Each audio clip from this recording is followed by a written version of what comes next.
Welcome to the podcast, Appetite for Distortion, episode number 303.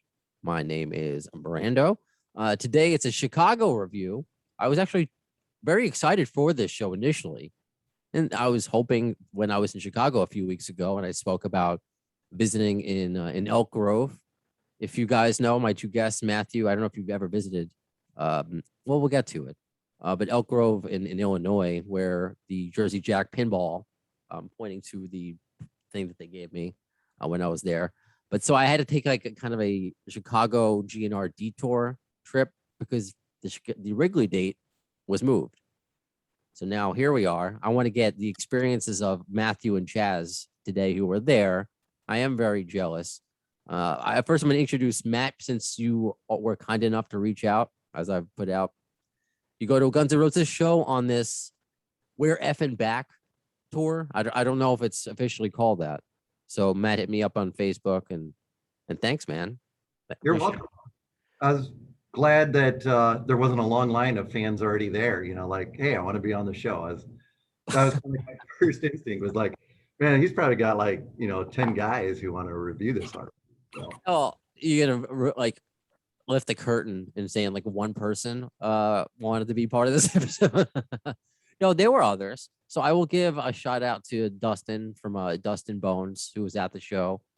But I don't know, sometimes I'm selective with maybe fans that haven't been on the podcast before, who have listened for a while. So Matt, you said you've listened, and I don't know if you comment on posts a lot. So it was like kind of like a new face to me. And I'm like, this is somebody I want to meet, give a kind of the Appetite for Distortion experience to. And awesome. So that's how that happened in other shows too. And I was thinking of like Vegas, just like you people, just fans who volunteered, the Nothing Lasts Forever podcast, girls, they wanted to come on, but I want to give real fans, not to say they're not real fans, but ones without a microphone usually in front of them, an opportunity. So I asked you to reach out, say, hey, if you have any friends that went to the show, perhaps somebody who has no idea who I am. So hopefully I have a new listener in Chaz today. Although I don't know if I can peel him from watching the Cubs or do you have any time to listen to podcasts? Probably not. Not much. I work a lot, but I'm not really watching too much Cubs right now because we have a AAA team. Well, I can't say that as a Cubs fan, not to detour right away, but it took a while to win the championship. As a diehard fan, you got to be the good and the bad, no? No, you do. Yeah, I mean, I still follow them and stuff, but I'm not watching too much on TV or anything right now. Now it's football season. That's true. We're talking. Got my fantasy football games going on and stuff like that. No, I'm glad you brought up fantasy football. This might be the first year. All my friends, they all have children. They all finally gave up that I haven't played fantasy football since freshman year of high school. Oh, and wow. I've played it every year, and it's very weird watching games. So I still root for the Giants. I am rooting for the Bears now since my fiance is from Chicago. I wanted to go, as I mentioned, I've yet to go to Wrigley Field. And that's what made this Guns N' Roses show so exciting was just Chicago itself in a city. My first visit was during COVID, just to visit her family. Everything was shut down. I drove by Wrigley. It's cool to see it. But this time, when I was going to go visit again to visit family, or I had planned out, that was the original date to see the Wrigley show. So before I get into, start complaining, wishing I was at that show, because it was fun for a lot of reasons. And we're going to get into a lot of things today before we get off on your stories. Is just the Wrigley part of it, your show part of it. There is Rick, the band fan Dunsford, lived up to his nickname. He is banned from going to Guns N' Roses shows, so I'll talk about what I can on his behalf. He didn't ask me to, but I can't talk about the show without talking about that.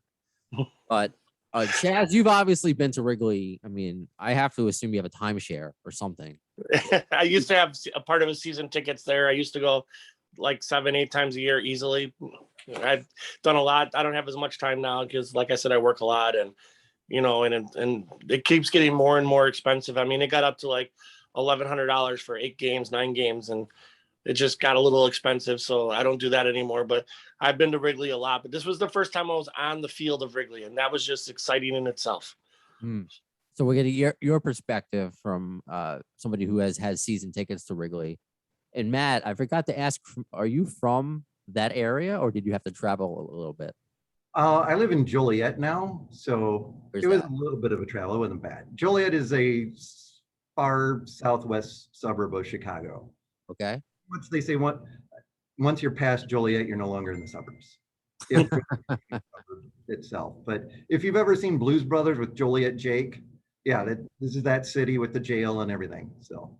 Oh, I love it. Okay, so we got two true Illinois, but we got somebody really in the city, and then somebody who has to commute. So I just love getting your perspective as somebody who, through my fiance, I'm pointing to nobody right now, but that's usually where she sits.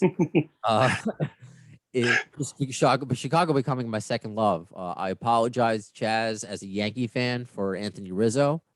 He is like my new favorite Yankee. He is, and both you guys. He's almost turned our season around. We're not very good either. But that's, Yes, he's had a great start off in New York, and you know what? I couldn't be happier for Anthony Rizzo. He's a great person, a great baseball player, and you know what? I like the Yankees too. I mean, I have an Alex Rodriguez jersey from when he was with the Yankees. I mean, so. Yeah, I wish the Yankees, because the Cubs ain't going to have to worry about it this year. So I wish the Yankees a bunch of luck, but I think the White Sox are going to beat them if they get a chance. Yeah, we were thinking about going to the South Side, as they say, to see a White Sox game. But again, I have more visits to make to Chicago, so I'd have to live vicariously. We have to live vicariously through you for. But since you guys are friends, you did not go together. Obviously, I'm assuming, right? You not go together and you did not sit we're together. not that good of friends after all. How did you guys meet, if I may ask? Did you guys work on work together, or what's your story? We have a common poker group. Okay. We met mutual friends, and then, gosh, it's been probably like 7 or 8 years now. And then he mentioned he was going to the show, and I was like, man, I don't have anybody to go to the show with, so I actually found a friend to go with me like 2 nights before the concert. And he was like on a tighter budget than I am. So we were actually in the 300 section, which would have been great seats for a baseball game, but we're a little bit far away for the concert. But then the day of the show, they slashed the pit prices down to $60. Wow. But of course, that's before fees. I think after fees, there have been about 80, but still, Right. that's a bargain. And about what, $30 more than what we paid for our 300 level tickets. So Right. I was a little disappointed that I bought one day too early instead of the day of show. You tell a very common story. I don't know what it is about we Guns N' Roses fans. Chaz, obviously, I'm going to ask who you went with, if you went with anybody. But it's a struggle to find somebody sometimes. Well, I have a concert buddy, not to interrupt, but I have a concert buddy. We go to like all of our concerts together for the most part. And we bought tickets a long time ago, like before COVID. I mean, I actually have a ticket stub. That's how long ago we bought them. And we had bought the tickets when they first went on sale, and we wanted to sit close and whatnot. So, but we're getting old, so we don't want to be in a pit, because we want to be able to sit between spiels and stuff like that. But yeah, we got our tickets a long time ago. We were sitting 5th row, seats 1 and 2, right behind the pit. Wow, very cool. See, I was thinking about when the original dates before they announced the new, we're effing back. The original date, which you obviously kept onto your ticket stub, just like I did. Well, I never got the physical ticket, but just like I did with New Jersey, I bought the tickets pre-COVID, and I just kept it. Whatever they were going to reschedule to, I was going. I called before they rescheduled. I remember calling the Wrigley Field press box, the office, the box office, asking, "Are they keeping this date?" Because I'm like, I have to see Guns N' Roses at Wrigley. And I just kept hearing just even though she confirmed it, my fiance's like, you don't know when you're going to be back here. It's not like New Jersey where I can just drive from Queens. Thankfully, I listened to her because they moved the date. You obviously have the luxury of being able to go. Did that put you out at all? Was it like a weird Because it was when was it? What day was the It was originally a Wednesday, so So- it wasn't that much of a difference between, the dates Wednesday, Thursday. They're both during the week. Sure. Originally my schedule when I bought the tickets was I worked Wednesday mornings and I was off on Thursdays, so it would have been great because I wouldn't have had to go to work the next day. But it is what it is. Well, it's good you have a concert buddy. Now I have one in my fiance. She's making her Guns N' Roses fan. It's crazy that just from our first one was before COVID at Austin City Limits, and now we're gonna go to Baltimore I think in like a week. That's gonna be her fourth Guns N' Roses show, but she's coming back from her 39th Dave Matthews show. But Okay. that's who she is again. But she'll go to GN'R with me, whatever. So that's great. You have a concert buddy, Matt. I'm glad you found somebody because before, I found someone. It was always with somebody with Guns N' Roses, a slashback. Oh, I don't want to pay that much money to go. I can never get the seats I wanted. So, did you have to convince the person? No, actually, we went to a show before in 2011, and he wasn't with me. This is my fourth show. Okay. And so he wasn't with me the other two because he was like having babies, and his wife had the babies like the week of the show or something, and he wanted to be a good husband and father. But my brother went with me to 2 other shows. So he really wanted to go, but his work wasn't gonna work out that he could take Friday off after. So I think he's in downstate Illinois, so he's like 3 hours away from Chicago. So it would have been a little bit tougher to schedule everything and, get home later, pull off work the next day. Was it exciting for you to, I guess, because I'm thinking about when I was experiencing Chicago, Wrigley's not that far from Soldier Field. Was Wrigley the right place to do this? Like, did you mind? Because I wish they did it in Yankee Stadium or Citi Field. The fact that they had it in MetLife, I'm kind of bummed out. How about you? Did you both feel like this was Wrigley Field? This is cool. As for me, again, as a New Yorker, that's cool. For you guys as Illinoisans, Chicagoans, I don't know the correct phrase. Were you excited?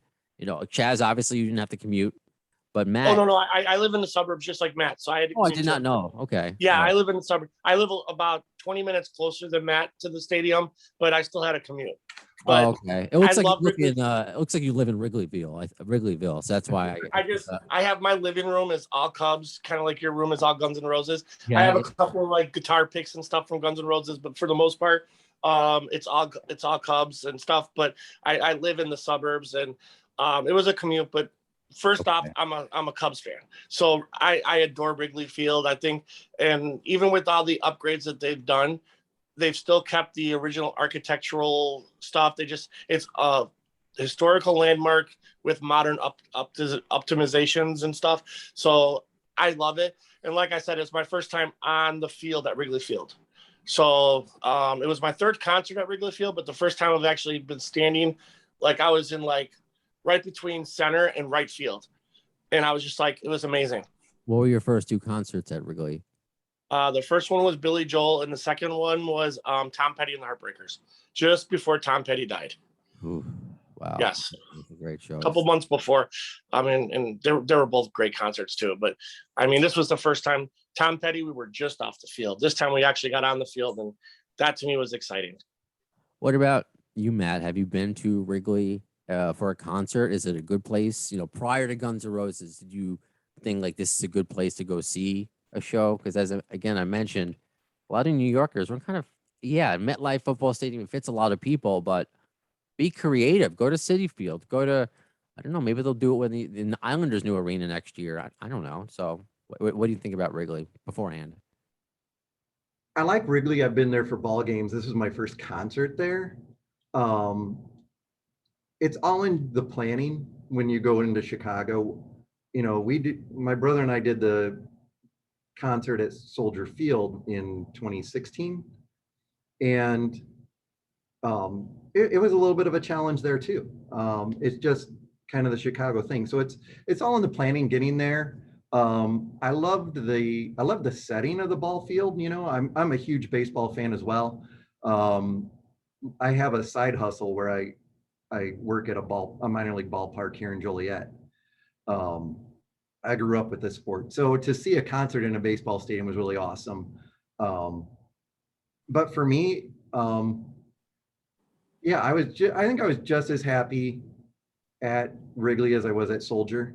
You know, I think they're very comparable, like sound quality wise and all of that. It was just kind of like the aesthetics were, I would say, a little better at Wrigley. And you have to, yeah, like anyone, when I lived on Long Island or in Long Island, I guess would be the proper saying.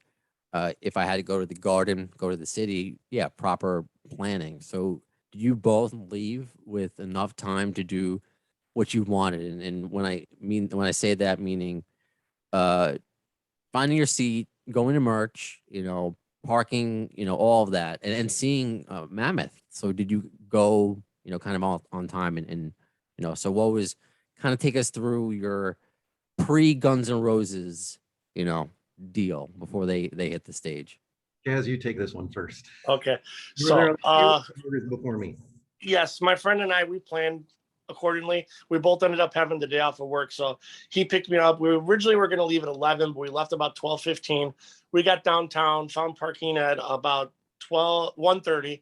And we went to a bar restaurant right across the street from Wrigley. We sat there for like 3.5 hours. We actually were listening to sound check while we were eating lunch. So they were playing like Estranged and a couple other tunes. No singing, obviously, because Axl doesn't do that before the show. But we sat there, we ate some barbecue, drank some beers, listened to sound check. It was awesome. Then we went and we looked at the t-shirts. I got a t-shirt. And like I said, our seats were right on the field. So we went and found our seats. We sat there and it was awesome. We saw Mammoth and we saw Guns N' Roses and we had plenty of time. We were talking to the lady who worked there. She'd been working for the stadium since she got out of high school, which was like 40 years earlier, she said. And now her son sometimes works with her. And we were just talking about, curfews for the game, because as you know, at one of the shows in California, Guns N' Roses went past curfew and they yanked the plug on them. So With Dave Grohl, with Dave Grohl, right? that's when you want to cut it off. And I've watched the video. You can't even, the crowd was so amazing. You can hardly even tell that they cut the thing off if you didn't know what you were looking for, because the crowd just kept on going with it. And it was amazing to see. I think it was too. I think that was a happy accident. I think that was a nice bonding moment, a very cool Yes. moment that they'll remember. That is definitely something you don't get every day, and you can tell your kids about or your friends about and stuff like that, and they go, wow, Sure. you were there for that. Well, that's one of the things today, both Matt and Chaz, that today, or I should say Chicago, there are a lot of rumors, and I think they were, as most rumors are, fan created. So when you were listening to Soundcheck, were you aware of Hard School? Are you aware of Hard School, that rumored new Guns N' Roses song? I have heard, I forget the name of it, but I have heard that there was a new song that they were working on and they were supposed to be releasing shortly. But I don't know that they didn't play it in the concert, so I don't know No, if they got it. But there was something they were playing. I didn't know what it was, but so they did. Yeah, so there are fans just like you. They get there early enough and they tape sound check, and I can understand maybe a band not acknowledging that. And I don't know. Again, I don't know why everything's a secret. I don't know why this band is so Right. secretive. We love them. We hate them. We love them. But on Slash's TikTok, I don't have TikTok. My fiance does, but it's some people post, through other social media. Hey, did you on Facebook or Twitter? Did you see this on TikTok and Instagram? Did you see this on Twitter? So I forget what social media I saw. The TikTok repost was Slash was sound checking Hard School, and Megan does it all, his girlfriend. The last time I checked, it hasn't been taken down. So Hard School was put on an official. So I don't know. So that only added to the rumors that happened before the show. So I didn't know if you were aware of that, Matt. No, I wasn't aware. I mean, like I said, I knew they played Estranged because I knew that one. They played something before that. I wasn't sure what it was, but I just thought it was because, this is going from Wrigley Field. I'm sitting across the street from Wrigley Field. I mean, that's the nice thing about outdoors is you can hear stuff, but you don't always know what you're hearing exactly. You know, I've been to a million concerts, so you know my hearing ain't what it used to be. Actually, and before I forget what town she lives in, but she lives my fiance's sister lives 7 blocks away from Wrigley and was able to hear. She heard the entire concert. You know, so Yeah, I bet. it's just, I mean, it's a pretty good seat, I guess. You know, free for parking. Matt, I so knew the rumors, but I did not make sound check. I was there like during Wolfgang's set, was when we arrived. And but up in my section, I tried like when there was a break, especially after Night Train, I tried to get my section to start chanting Hard School to see if that would influence the band. But I think there were too many casuals up in my section who probably had no idea what this guy was shouting at. right? Yeah, so maybe if I was down where Chaz was, we could have got it started. But I think it'd be awesome if the fans influenced, you know, that they would play it. I appreciate that as a sports fan. As sports fans, that sometimes they hear you. They hear you. They pretend that they don't, but they hear you. But yeah, that added to the rumor, and I think what you guys may have seen online before, and I'll condense the story. I only know some of it, but there was a girl, a fan that met Axl Rose. She posted a picture of it. I saw that. It doesn't look photoshopped. You see people commenting it. Very few people commenting it's photoshopped. You see people like, "Oh, I was there. I saw it." You know, Axl invited her backstage, so she writes a story on a GN'R fan page and about meeting Axl. He was so kind. We had a beer together. He played me Hard School. He says we should hear it soon. So you put anything on the internet, I know from doing this podcast and working with radio, you may have the best intentions, and people will just tear it down for whatever reason. They don't believe you. I don't know. So she ended up taking it down. It ended up making like the news, not like CNN, but like Blabbermouth and some of the other, the rock news sites that you know, fan claims new. So fans, we are making Guns N' Roses news since the band doesn't really give us any. So they're all this rumors going around. It's like this could be the night Chicago, and you saw Dizzy Reed. I think it was before the show. You see him like in the outfield, like not in the stands in the outfield. How much that place means to him, and you know, Del James is a great follow, especially if you love sports. He's always, you know, the historic, you know, monuments of every ballpark that they go to. So we're all hoping for it. So I mean, I appreciate you, Matt, doing what you needed to do to try to make it happen. And that's, you alluded to another thing that I said, most fans aren't like us. Maybe certainly not like me with all this crap behind me. Yes, but I love all that crap behind you. It's awesome. I'm jealous. That they don't know. That they don't know. They know the obvious. People are like, oh, stop playing Knock on Heaven's Door and Live and Let Die. I'm sorry. Every single fan knows that. The 80%, 90% of the audience, they are the majority of the people that don't know Hard School. They still don't know Chinese Democracy. So I appreciate you again doing what is it, the omens work, or I forget the phrase. You're doing just a good job. You did a good service. I don't know, pat in the back. Just trying to be a good fan. But yeah, I mean, like I mentioned before, I have a side hustle at a ballpark, and that's kind of like what I do, you know, like get them clapping, get them chanting. So it was very comfortable and natural for me. And I'm like, that's what I'm here for. But yeah, it just, first of all, it wasn't the crowd, like the right group of crowd. Because in the 300 section, there were people that just sat there the whole show and watched, you know, instead of being on their feet and rocking out, which is what I want to do. Yeah, tell me more about the crowd. What was the, you know, the type of people, the type of person that saw Guns N' Roses at Wrigley?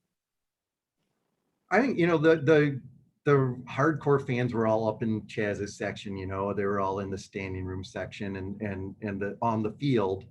And then I think, you know, right to the left of my friend and I, there was a family. The mom, the dad, and 2 little girls, you know, like we're talking maybe 10 and about 6 years old, I think. And I mean, I have mixed feelings about that, you know, but So it was way more laid back where we were, you know, just sit back, relax, and enjoy the show. And I'm like, no, stand on your feet, rock out. This is Guns N' Roses.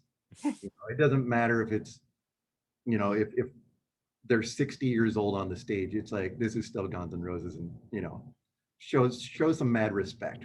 And I think they did, like, towards the end of the concert, they were cheering louder than, you know, the rest of the whole night, and people were standing a lot more. But it took a long time to really get the crowd fully into it. I'll ask, did the family go, like, did they take the daughters to go to, like, a bathroom break during Absurd? Or like No, they were right next to me. earmuffs? Third, I didn't pay attention to what they were doing or anything like that, but I'm pretty sure that the girls probably just didn't even understand those What's a lyrics. maggot? Oh God. So what do you guys think? I know you were obviously, Chaz, you were there for a long time, and I don't know when you came in, Matt, to see Wolfgang's set, but what did you think of Mammoth WVH? Oh, Either- I thought Mammoth was very good. You know, I was actually impressed. You know, I think, you know, he has a good voice. I think the band plays well. I mean, it was the second time I saw them now. So because I flew out and saw the GN'R concert in Vegas a couple weeks ago. So this was the second time I had seen him, and I had told my friend the same thing. I was like, "You're gonna like it." You know, he has a very good vocal range. You know, he may have gotten where he is off of his father's coattails because, you know, who his dad was, but there's nothing wrong with that, because, you know what, if I had an opportunity like that, I'd use that too. But his music is his own. I mean, I think his songs are very well written, very well played, and I think that, you know, he has a good future ahead of him. I think so too, and I think a lot of people forget that this album was done before his dad passed, before Eddie Van Halen passed. So Yes. he waited so he can just move on. He's not doing this. He doesn't need the money. And I think he just happens to have a famous dad. How many, my dad, he warned me not to be a dentist. However, if I wanted to be a dentist, think about it. Would there have been nepotism? Oh, Brandon's only become an orthodontist because of his dad. You know, that may have, you know, my dad was an orthodontist, but you know what I'm saying. Yeah, It's the same premise. I was going to say, to make the sports analogy though, like anytime you see like Ken Griffey and Ken Griffey Jr., you're like, well, of course, you know, he follows in his dad's footsteps. Or, you know, Peyton and Eli Manning, and there's even one of their nephews on his way, you know, like the nationally #1 ranked quarterback in high school football. So why would you complain if somebody, you know, they're in the music industry and their parents kind of helped them out? Why would that be a problem? But in sports, it's perfectly acceptable. It's the same thing Exactly. again across life. I mean, you see it in wrestlers, you know, with the Samoan family, The Rock, and that whole lineage. I mean, but you see it in, again, sports, the whole Sutter family. I mean, it's just, you see it everywhere. And again, it could be a dentist, it could be anywhere. You know, Mumford and Sons or something.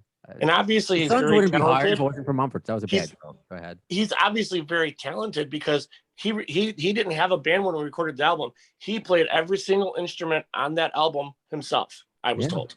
So I mean, Yeah. he's a very talented person. He had to put in the work.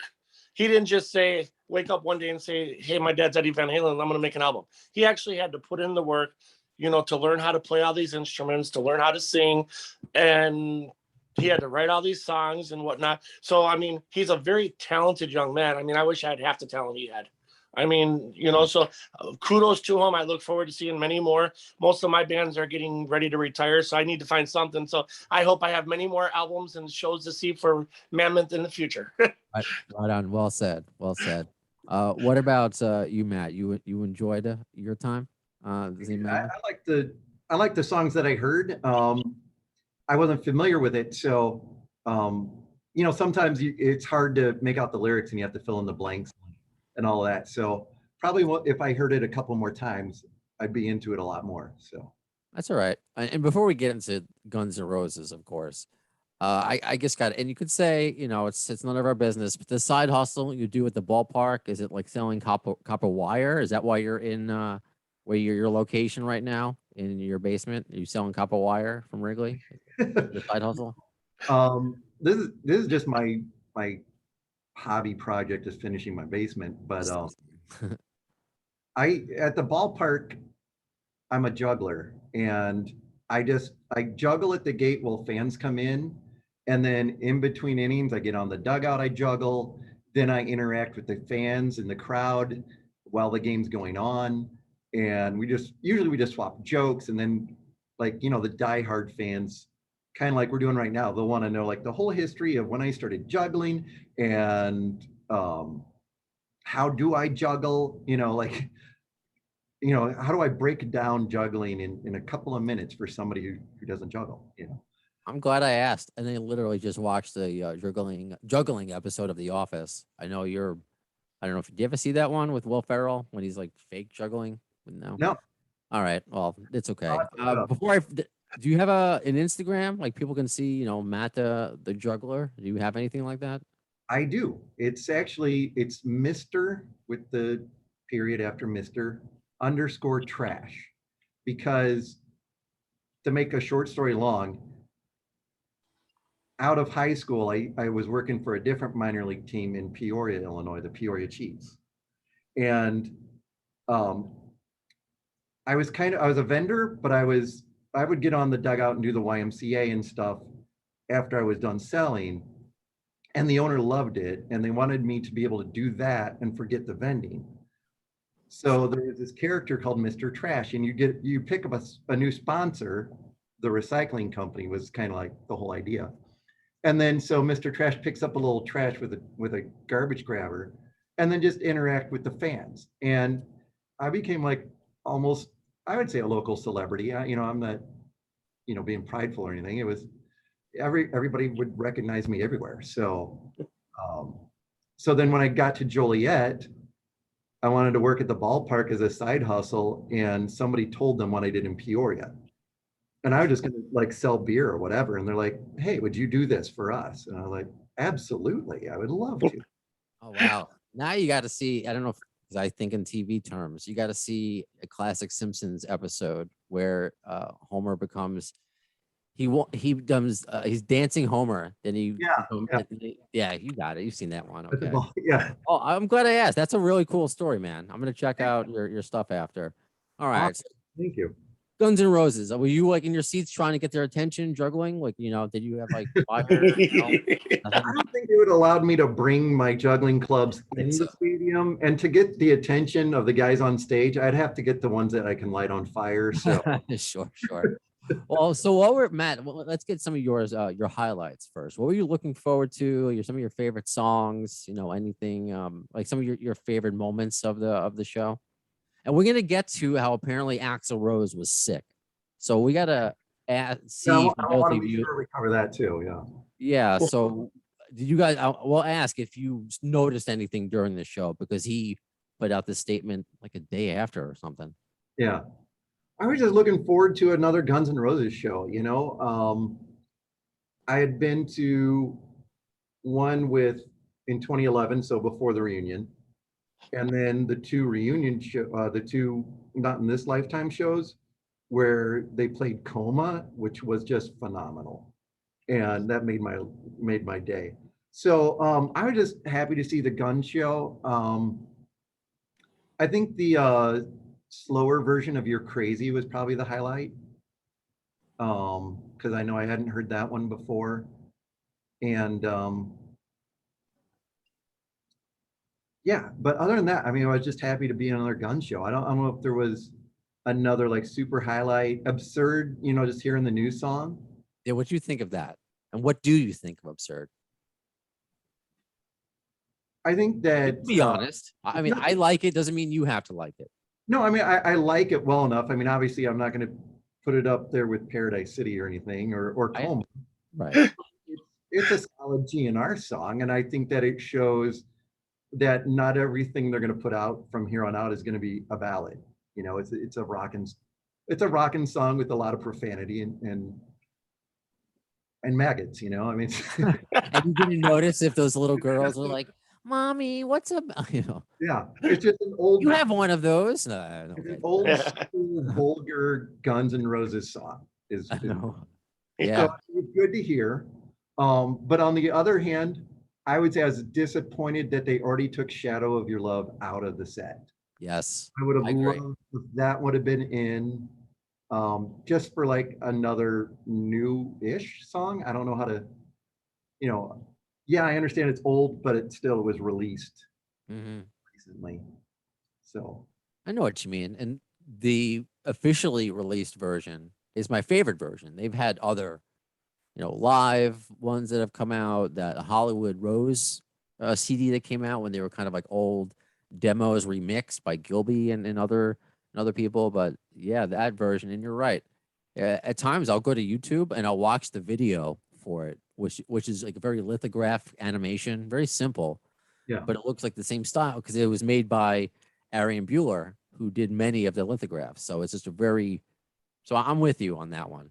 yeah. Um, any, but did you notice, and then we'll get to obviously Chaz, but did you notice anything off about the band, about Axl, again, who had food poisoning, it seemed? Yeah. I would say the only one I noticed was when they did Better. Their Hey, Axl was, which, going just to like how they opened it, Melissa took the first line. You know, nobody ever told me when I was alone. oh, They she just, does the first lines now. Melissa did the Yeah, first. that's she always does that. Does she always? Okay. I don't Yeah. know. I've never noticed before. Okay. Yeah, But then mhm. as the song went on, there were some guttural growling noises coming from Axl I never heard before. So that was the only thing I noticed. I was like, what in the world's going on with his voice? Hmm. So if that was from the him fighting back vomiting on stage, it's understandable where that was coming from now. Very cool. What about you, Chaz? What highlights? What were you looking forward to? What did you think about Absurd? And Um, did you notice I any agree with vomit? I agree with Matt when it comes to Absurd. I mean, it's a great heavy metal, in your face song. I mean, I don't have anything negative to say about it. I mean, it is a very good song. I'm looking for more stuff for them to be like more like the Use Your Illusion stuff. But I mean, as far as like a first song, I'm just glad we have a first song, and it Yeah. points in a positive direction that we may get another album, whether it be 4 songs, 8 songs, whatever, possibly in the future. One of the things that I was excited about on this tour that I had saw when I was in Vegas, and then they did it again, is they haven't played Patience acoustically. I don't know. I don't know if I've ever seen them play it acoustically. They always do it with their electric guitars and whatnot. And then they didn't even play it when I saw them in Soldiers Field a few years ago. They played something else instead. So for me to see them play Patience acoustically, I thought that was just freaking phenomenal. And the You're Crazy being slowed down, that was awesome too, because they usually just do the fast version. So to see that they're altering their set a little was kind of cool. I missed the Coma part also because I think Coma is just a fantastic song. It's one of my favorite songs on Use Your Illusion 1, and I just think that was an awesome song to have in the set. But I mean, the set was still. I mean, you cannot complain. They played for 3 hours, 2 hours and 55 minutes, and and to find out that Axl was sick on top of it, that's just even better because half the artists out there would have just said, I don't feel good, I'm canceling the show last minute, or halfway through said we're only gonna play an hour and a half because I don't feel good and I can't get through the set. So I mean that just goes to show to his to his magnitude that he is a performer, and and he pushed through even though he was having a hard time. So did you notice anything I when? didn't notice anything. In fact, honestly, I thought he sounded a little bit better than he did in Vegas on some of the songs. Honestly, personally, that's what I thought. I would say that too. I would say out of the 4 shows I saw, outside of what I heard during Better, I think Axl's voice sounded the best. And right Yes. after Better ended, Estranged was next, which again, I think I left out of my list of favorites. Estranged is always top notch, and I always love it.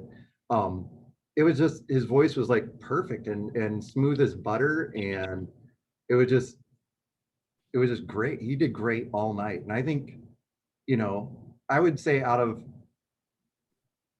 yeah, out of all the shows, this was like Axl took center stage on this one. It wasn't about, the reunion or anything. This was just him nailing it. Yes, That's and I think Chicago holds a special place for Guns N' Roses because they lived right around the corner from Wrigley Field in their early days. yeah, in those apartment complexes, and they played the Metro, and yeah, when I Yes, shout out to all the fans, they were telling me how to have like a Guns N' Roses vacation. Since like I wasn't gonna see them when I was there, like, hey, you should check out the apartments that Slash used to live in. You should go check out the Metro. All these different, some places are still closed, and I can't get access to. But yeah, there's a lot of awesome history between Chicago and Guns N' Roses, and so that's why it's surprising. I heard the same reviews, similar reviews that you both gave, reading it online, and then it went on Guns N' Roses Instagram Live. Their I guess that's what they call it, Instagram Live feed. Then it was tweeted out, then Facebook. So this was what Axl wrote. A note to Chicago. I got to the show feeling great, but started getting sick pretty early on. It progressed to where I was throwing up and lightheaded. Wouldn't have been surprised if I had fallen off the front of the stage. I'd be fine, then not, fine again, then not, all night. Was pretty crazy. The crowd was great. And also, I love how when he writes, instead of writing and, he does the N apostrophe. But the crowd was great. I was in a great headspace. We had fun. Luckily, the COVID test was negative. Definitely messed with my vocals in places. Just glad we got through it. Didn't mind and didn't mess with the show too bad. I'm a lot better now. Seems most likely to be food poisoning. Looking forward to Milwaukee, which already happened. Axl. So it was just very surprising, and especially that he didn't have to say anything, right? I mean, if he had COVID, you got to say something, obviously. But fans weren't complaining beforehand, and he just kind of offered that information. Food poisoning sucks. I've had that. yes. So, and even during Better, it didn't seem like Axl was going to be like, oh, he wasn't about to fall off the stage, nothing like that. I didn't see anything. You could be nothing like that. Good. Well, I mean, kudos to him, and a lot of people have acknowledged years past, and you said it, Chaz. People today would leave and just wouldn't perform, and then he Yes. just went through it all, and was he chatty? Like, was he talking a lot? Was he telling jokes between songs? Like, how was his mood? Yeah, he was telling stories and stuff like that between sets. In fact, I think he was more talkative this show than he was in Vegas. In Vegas, he just did the show. There wasn't any like chatting in between songs or stuff. But he did. He did some chatting between songs and stuff. Nothing, just like how he liked Chicago and and the Cubs and stuff like that. So I mean, he seemed just fine. What do you think, Matt? He was completely jovial, and he did that line before. Oh shoot, brain fart. But It's okay. Well, what was the line? he's like, we're gonna slow it down, and we're gonna, it's gonna be a little bit calmer now. And well, I don't remember like everything he said, but he was just kind of joking, and then you could be mine comes. Yes. Okay, I do remember that now. Yes. He likes that. He likes kind of like, this is a love song, and he plays absurd, or this is a nice walk in the park. We want to commit Harry Carey, estranged. And speaking of Harry Carey, and shame on me for misspelling his last name on Twitter, but I got some people loved it. In a perfect world, wouldn't he have introduced Guns N' Roses at Wrigley Field? Oh God, yes. It just would have, instead of a McBob, Harry Carey. I can't do I'll leave that up to Will Ferrell, or either of you have a Harry Carey, since you guys are both True Blue. I don't. Okay, all right. Oh, I didn't get to mention also growing up in Peoria, I'm a Cardinal fan. So Yes. and I'm not going to change just because I moved 2 hours north. That's fair. That's fair. I will say, Doug Goldstein, former Guns N' Roses manager, is currently at the Cardinals game. Oh, cool. wow. I don't know if I guess that is cool information, but yeah, he was messaging me because I think later today we're going to record more of his book. We're going to do it. That's how when I was figuring out when to schedule this, Matt and Chaz. I was like, when can Doug schedule? And he's like, oh, well, I'm going to be at the Cardinals game in the morning, so evening. Okay, so you guys got priority because he's seeing the Cardinals. So Awesome. yeah, very cool. Yeah, I'm glad it worked out. I was at a bachelor party last night, so I was out of town. I'm like, okay, I got to be somewhere where I have good Wi-Fi, and so Bachelor party. Okay, so are you sure? Since you were at a bachelor party, you just didn't wake up, and this is where you are. You're in some like saw basement. yeah, I'm just trying to get out, change Blink this. twice if you need help. Good thing they gave me a laptop though. Nice, nice. So where does this? Because you said this was pretty high up, Matt. Where does this officially rank for your Guns N' Roses shows, if you can? Like how many have you been to? You said This was number 4, okay.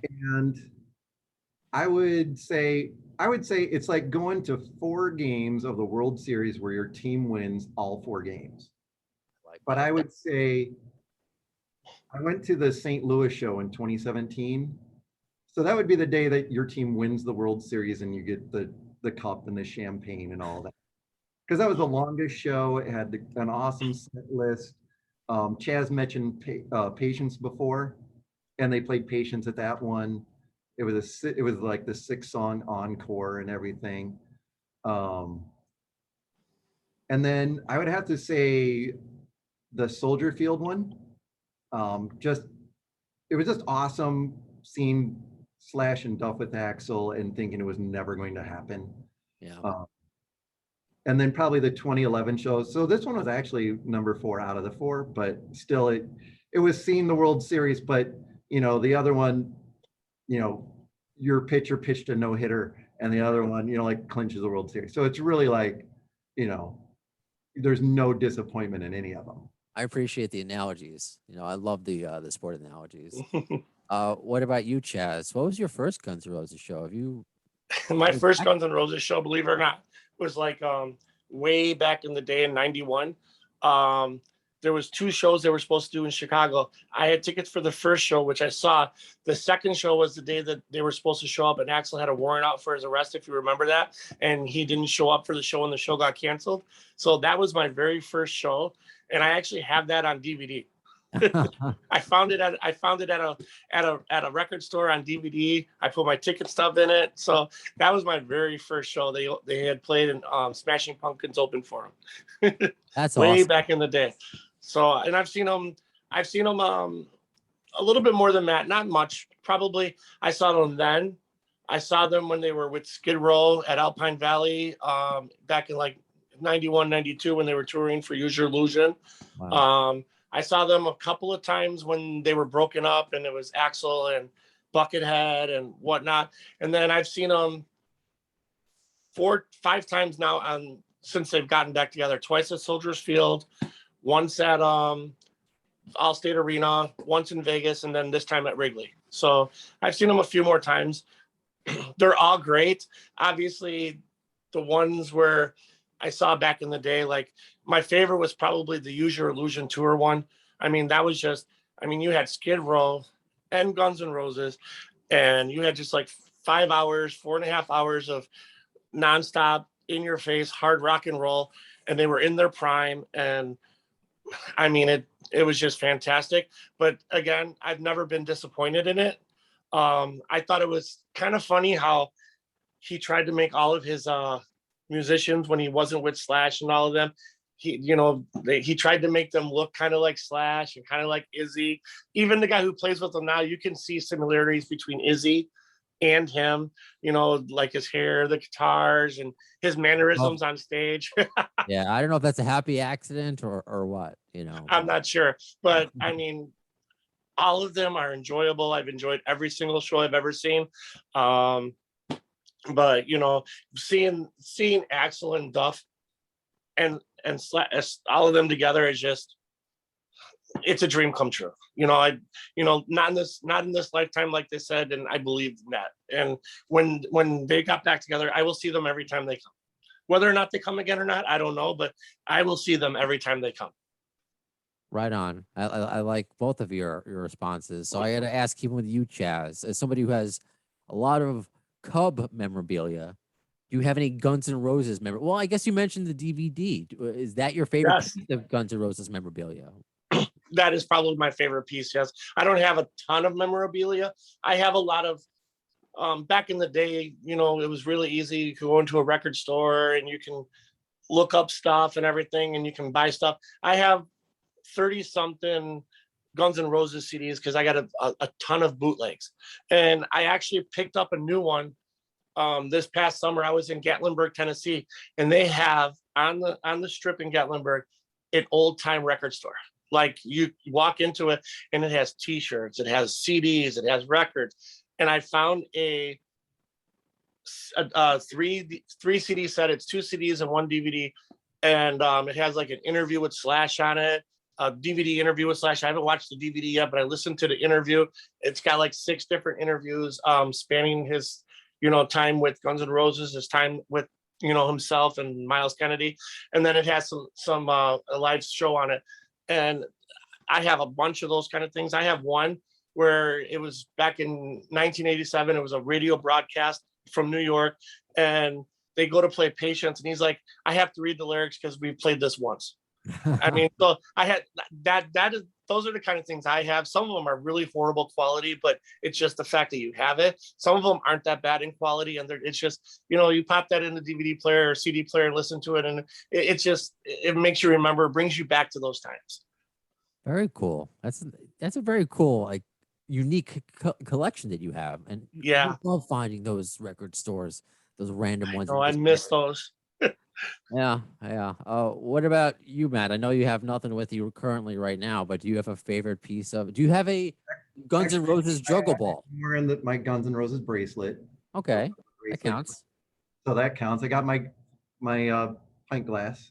Oh, you do? Okay, all right. You I do like have some that. good- So You have I show also and tell stuff. my favorite have to be right before the reunion, I went on eBay and I found a Guns N' Roses pool cue, and I got it for $20. And then after the reunion happened, so I saw somebody selling another one for 200.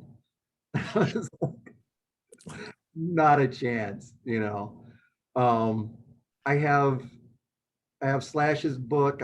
I have like opposite of everything Chaz, you know, like he has the DVDs. I got Slash's book. I have both of Duff's books. I got that super deluxe box set, not the one that came in the cube, but like the faux leather case. Okay. More than I have. I didn't get any of it. So It's too much for me. I It get was- free stuff people send me. that's awesome. I wish I had more free stuff people would send. Yeah, I only have like the one shirt because shirts wear out, and I'm just like, why spend $40 on a shirt you're gonna have, and then it's Yeah. just full of holes and all that. So I got stuff that's kind of like it'll be around. It has like a practical purpose, or it's simple, you know. That's kind of my collection. No skull and crossbones juggle balls, like, or what's the official term for it? Do you have for the instrument of a juggler? Just a juggling balls or Okay. juggling bags, whichever way, and then juggling clubs. I like clubs better than juggling pins. But Okay. All right. You got to get some like this logo with the gun. You got to put that on some juggle bags. yeah, or like get some pins and get it like laser engraved on some clubs, you know. And We got to get that going for they you. set on fire. That would be the old. I love that. I'm glad I found that out about you. I think that's a very cool thing that you do. And again, what's the it's Mr. _ Trash Yes, and don't forget to put period after Mr. after Mr. Okay, very proper.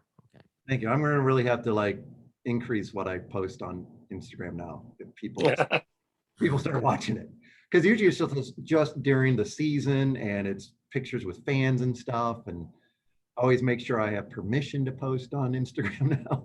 Oh, you're right. Well, I mean, as we do these fan reviews, yeah, I do this podcast as a passion project, but I work in radio, so I have a public job.